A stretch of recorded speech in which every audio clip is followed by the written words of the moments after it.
At the foot of an isolated hill, amidst windswept plains and fields of wheat, stood Lucy's wooden house. At just 18 years old, Lucy had recently lost her father to a terrible pneumonia. Her mother, whom she had never known, had passed away during childbirth. Lucy found herself alone, having to leave behind the only life she had ever known. Her father's last words, his will, were a request for her to leave and start a new life. "Lucy, you need to be strong," he said, his voice hoarse. "Go to the city of Amberwood to your Aunt Beatrice and Uncle Robert. They will take care of you." After her father's funeral, Lucy boarded an old bus that passed by her house once a week. Her luggage was modest, just a bag of clothes and a box of mementos from her parents. "You'll do well, Lucy," Mrs. Jenkins, the kind neighbor who accompanied her to the bus stop, said. "Remember, always look forward and never look back." Lucy simply nodded, struggling to hold back tears. She got on the bus and turned around for one last look at her now empty and silent house. The journey to Amberwood was long and tiring. The city was known for its large perfume factory, which exported wonderful essences throughout the country. The town's economy revolved around the factory, and practically every resident had some connection to it. When the bus finally stopped at Amberwood Small Station, Lucy was greeted by her Aunt Beatrice and Uncle Robert. Beatrice, with her gray hair and warm eyes, hugged Lucy tightly. Robert, a tall and quiet man, nodded in approval. "Welcome to our home, Lucy," Beatrice said with a gentle smile. "We know this is a difficult time for you, but we're here to help. Your family now." Lucy entered her new home, a mix of anxiety and hope filling her heart. She didn't yet know it, but this move was just the beginning of a journey that would change her life forever. Daybreak in Amberwood was marked by the shrill sound of the perfume factory's bell. In the first light of day, Lucy found herself ready for her daily journey as a cleaner in the factory. On her first day of work, her face illuminated by the light of the rising sun and dressed in a faded blue uniform, she entered the vast building. The smell of perfumes was intoxicating, a rich and complex aroma she had never experienced before. In the whirlwind of scents and noises, Lucy met Henry, an elderly man with an easy smile and a kindness that immediately put her at ease. "Hello, my dear," Henry said, extending a calloused hand. "I heard you're new around here. My name is Henry. If you need anything, just come find me." Life in the factory was not easy, and many didn't make it any easier for Lucy. They laughed at her worn-out clothes, her accent, her naivety. But Lucy was resilient and determined to make this new life something better. She worked hard, always comforted by Henry's kindness in times of difficulty. Despite the mockery, there was one exception, Jack, young, handsome, and charismatic. He stood out in the sea of indifferent faces. Jack seemed genuinely interested in her, attentively listening to her stories about life in the countryside, sharing laughs and gentle moments. "Don't worry about them, Lucy," Jack once said after a particularly unpleasant incident with other workers. "They're just not used to someone who is different. You're special, never forget that." Days turned into weeks, and Lucy found herself drawn to Jack's kindness, his easygoing nature, and his captivating smile. She fell in love, though silently and secretly. And so, Lucy carried on with life, now more accustomed to factory and city life, nurturing a quiet love for Jack, her only true friend besides Henry in that universe of scents and uncertainties. Spring blossomed in Amberwood, and love seemed to be in the air. Lucy and Jack's relationship flourished. Each day, they spent every free moment together, strolling through the town center, enjoying ice cream at the local parlor, talking about dreams and plans. Lucy felt like she was floating on cloud nine, a happiness she had never experienced before. Henry, always observant, seemed concerned. "Lucy," he said one afternoon after an exhausting day at the factory. "These city folks, they're clever. Be careful, my dear." Lucy smiled at Henry, shaking her head. "Don't worry, Henry," she said. "I know what I'm doing. The love I feel for Jack is real, and I know he feels the same." But life had a bitter twist in store for Lucy. After a few weeks, she discovered she was pregnant. Feeling a whirlwind of emotions, fear, joy, anxiety, she went to tell Jack. She found him with his friends, laughing and joking. Jack, upon seeing Lucy, smiled and walked over to her. "Jack," she said, her throat tightening, "I'm pregnant." Jack's reaction was like a punch to the gut. He laughed a cruel laughter that squeezed Lucy's heart. "Did you really think I would stay with a country girl like you, Lucy?" he said, disdain in his voice. "All this, it was a bet. A bet that I couldn't get with the new country girl in town." The revelation left Lucy stunned. She looked at Jack, tears welling in her eyes. You used me," she whispered, the pain cutting like a razor. Jack just shrugged, returning to his friends, leaving Lucy alone with her broken heart and a life growing inside her. Lucy walked alone down the street, the setting sun casting long, sorrowful shadows. She carried a child in her womb and an indescribable pain in her heart. She didn't know what to do. Autumn painted the town of Amberwood with vibrant colors, but it didn't bring warmth to Lucy's heart. As the days grew shorter and colder, her belly began to swell, marking for everyone the consequence of a deceitful love. Rumors spread like cold winds, whispering on every corner, vibrating against old stone walls, and under the church roofs on Sundays. Every step Lucy took through the town was marked by curious glances, malicious giggles, and murmured words that followed her like dark shadows. The conservatism of Amberwood had never felt so bitter. Then came the dismissal. Isabel, the relentless matriarch of the perfume factory, summoned her to her dark wooden office with aged leather. Isabel, behind her gleaming glasses, looked at Lucy with coldness, the gravity of her words echoing in the silent space between them. "I cannot and will not tolerate a pregnant employee," Isabel said with the kind of authority that only comes from years and control. "This factory is the lifeblood of this town, and I will not allow it to be tarnished by rumors and gossip." "But, Isabel, I need this job," Lucy protested, her face pale with surprise. She was desperate, uncertainty about the future haunting her. "It's not a matter of need, Lucy, it's a matter of reputation," Isabel said with authority. "And you, dear, are a walking scandal. Now you're fired." And so Lucy found herself jobless, carrying a child with the rejection of the town haunting her. But as the factory doors closed behind her, the doors of her home opened. Beatrice and Robert, her aunt and uncle, welcomed Lucy without judgment, with open arms and hearts full of love. "We're here for you, Lucy," Beatrice said, holding her niece's trembling hands. "We'll weather this storm together. You'll never be alone." Lucy reassured Robert, placing a hand on her shoulder in a gesture of support and unconditional love. The sun was already setting when Lucy found Henry in the factory courtyard, still dressed in his janitor uniform, his hands calloused from years of work. She poured out the story to him, her voice trembling with accumulated anguish. "I understand, Lucy," he said gently, holding her hands. "I want to help." Lucy shook her head, her brown eyes shimmering with deep sadness. "You can't, Henry," she said. "You already have your own life and family to take care of, and your job here. You barely earn enough for yourself." Henry merely smiled, an enigmatic smile that made it seem like he had a secret.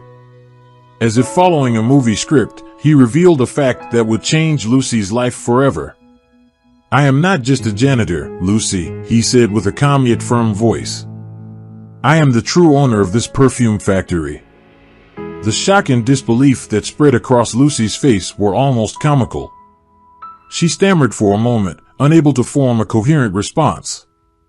Henry continued the revelation, explaining how Isabel, the tyrannical woman who had fired Lucy, was actually his sister, whom he had allowed to manage the factory due to a serious illness that had forced him to move to the big city. The janitor disguise was his way of staying connected with the workers and gaining a clearer insight into his factory. As Lucy still remained speechless, Henry made an offer that was almost too good to be true. He offered Lucy the chance for a new life, education, and a home in the big city, along with assistance in caring for her future child. Why? Lucy managed to whisper, her mind spinning with the revelations and the offer. Henry's answer was simple yet filled with sincerity. For a long time, I have been surrounded by people who only want my fortune. But you, Lucy, you are different. You are genuine and kind. I want to spend my money on someone who truly deserves it.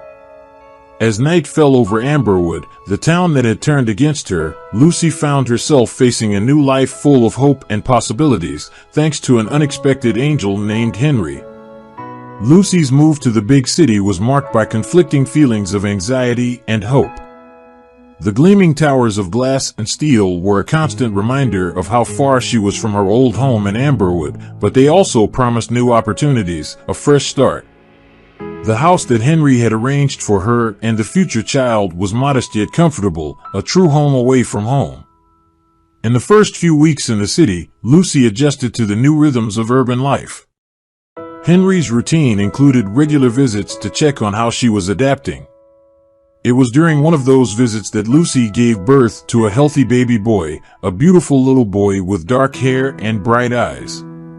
She named him Ethan. Despite the upheaval of the move and Ethan's birth, Lucy managed to start her studies in economics at a local university. It was a challenging discipline, but Lucy worked hard, fueled by the possibility of a better future for herself and her son. She divided her time between attending classes, studying, and taking care of Ethan, a delicate balance that sometimes left her exhausted but always fulfilled. Meanwhile, her friendship with Henry blossomed. Henry visited regularly, bringing gifts for Ethan and words of encouragement for Lucy. They would talk about life in the city, her studies, and Ethan, of course. I believed in you, Lucy, from the very beginning, Henry confessed during one of his visits. And now, you're proving that I was right.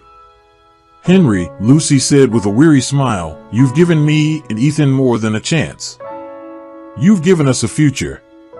Those early months in the big city were tough, but Lucy's determination carried her forward. There were still many challenges to face, but for the first time in a long time, Lucy felt in control of her own destiny. Thanks to Henry, she had been given a fresh start and was determined to make the most of it. The years in university were a whirlwind of ups and downs for Lucy. Between diaper changes, sleepless nights, homework, and exams, she rarely had time for herself. Today was a battle, an endless journey of challenges and small victories. How do you do it, Lucy? Henry asked during one of his visits, an expression of admiration on his face. I have no choice, Henry, she replied with a tired smile. Ethan depends on me, and I won't let him down. Throughout the years, Henry remained a constant pillar of support for Lucy. When things got tough, when she felt like she was about to break under the pressure, he was there to remind her of how far she had come. You're stronger than you think, he would often say. And in her heart, Lucy knew he was right. Finally, after years of hard work and sacrifice, Lucy's graduation day arrived. Her degree in economics was a testament to her strength, determination, and ability to overcome all odds. After graduation, Lucy entered the corporate world as an assistant to an executive in a large corporation. The work was challenging, but Lucy proved herself up to the task, utilizing the skills she acquired in university and her desire to make a difference. Soon, her superiors recognized her confidence and dedication, and she was promoted to a managerial position, a position of leadership and responsibility. Meanwhile, Ethan was growing up in a loving environment. Lucy made sure to spend every spare moment with him, ensuring he never felt unprotected or unloved. Over the years, Ethan blossomed into an intelligent, kind, and caring boy, much like his mother. 10 years had passed since Lucy arrived in the big city. She was far from the helpless young woman who had arrived. Now she was a strong, independent, and respected woman in her profession, thanks to Henry's support and her own determination. Lucy had overcome the obstacles life had thrown at her, creating a better life for herself and her son. The journey had been long and arduous, but every step had been worth it. Henry's health, once stable, began to rapidly decline. He grew weaker, spending most of his time resting. Lucy, who had always been by his side, grew alarmed to see her dear friend in such a state. "You need to rest, Henry," Lucy said during one of her visits, holding her friend's wrinkled hand. "Ethan and I need you." Henry, though weak, managed to smile and squeezed Lucy's hand. "You've always been a light in my life, Lucy," he said with a hoarse voice. "Your friendship has been a gift to me, and seeing you and Ethan grow, becoming the wonderful people you are, has been the greatest joy of my life." And then, the inevitable happened. Henry passed away, leaving a void in Lucy's life. The world seemed to have lost its sparkle. She felt as if she had lost a piece of herself. "He was suffering, Mom," Ethan said, trying to console Lucy. "Now he's at peace." During the reading of the will, everyone was shocked when the lawyer revealed that Henry had left everything to Lucy. His house, his bank accounts, and even the perfume factory in Amberwood. Isabel, who was present, was incredulous. "This must be a mistake," she exclaimed.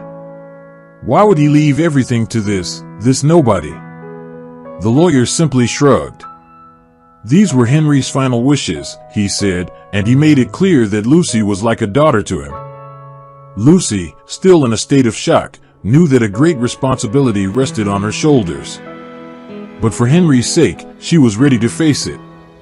10 years after her not-so-amicable departure, Lucy found herself returning to Amberwood, the small town where it all began.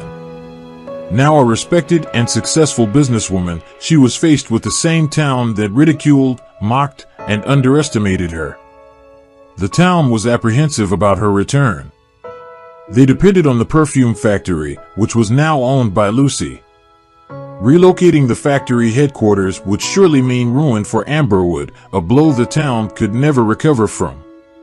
Lucy's triumphant arrival in a sleek black limousine caused a stir. The shocked town watched her, from Isabel, who had been her boss, to Jack, who had broken her heart. At a grand party organized in her honor, Lucy took the microphone and began to speak. "You have no idea how much of a pleasure it is to be back," she started, the sharp coldness in her words silencing the crowd. She exposed the injustices she had endured, reminding them of how she was treated. She spoke of Jack, of her disappointment and betrayal, and then, to everyone's relief, she announced that she would keep the factory in town. But, she made it clear, from now on, things will be different. Everyone will be treated as equals. With the determination of a lioness, Lucy took the reins of the factory. She began implementing immediate changes, raising wages, improving working conditions, and implementing a merit-based system. She faced resistance, of course. Isabel, in particular, was against all the changes Lucy was implementing. But Lucy didn't back down. She knew she was doing the right thing, and in the end, it would benefit not only the employees, but the entire town. "The factory is no longer a place where you will be exploited," Lucy said in a meeting with all the employees. "Now, it's a place where your hard work will be valued and rewarded. And, Isabel, you don't call the shots here anymore." And so, Lucy, the girl from the countryside who was ridiculed and mistreated, returned as a queen. She proved to be more than just a good manager. She was a leader, strong, fair, and immensely generous.